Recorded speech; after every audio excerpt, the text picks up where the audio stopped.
আমি শম্পা। আমি আজকে নিয়ে এসেছি আমার আরেকটি মেনু। এটা সম্পূর্ণই আমার নিজের মেনু। অনেকেই এই সেম জিনিস বানায়, কিন্তু আমি একটু ডিফারেন্টে বানাই। হয়তো কারোর সঙ্গে মিলে যেতে পারে, কিন্তু সেটা সম্পূর্ণ কাকতালীয়, কারণ আমি কারোর রেসিপি কোনোদিনও চুরি করে কিছু বানাই না।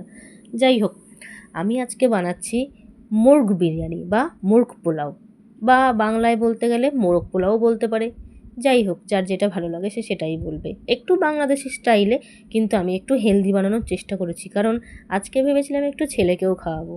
আমার ছেলে যদিও রিচ খাবার খায় না, তবুও আজকে একটু ওই জন্যই হেলদি করে বানানোর প্রচেষ্টা।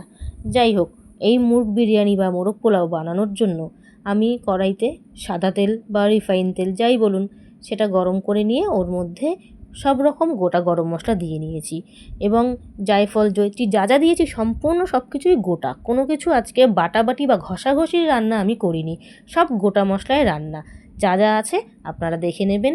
আচ্ছা, যাই হোক, আমি এই রান্নাটা করার সময় নিজে কিন্তু প্রচণ্ড আত্মবিশ্বাসী ছিলাম। আজকে ফার্স্ট টাইম করেছি এই রকমভাবে, কিন্তু এই রকমভাবে করার পরেও গোটা গরম মশলা বা গোটা সব মশলাতে এত ভালো দারুণ ফ্লেভার আসবে এটা আমি নিজেও ভাবতে পারিনি।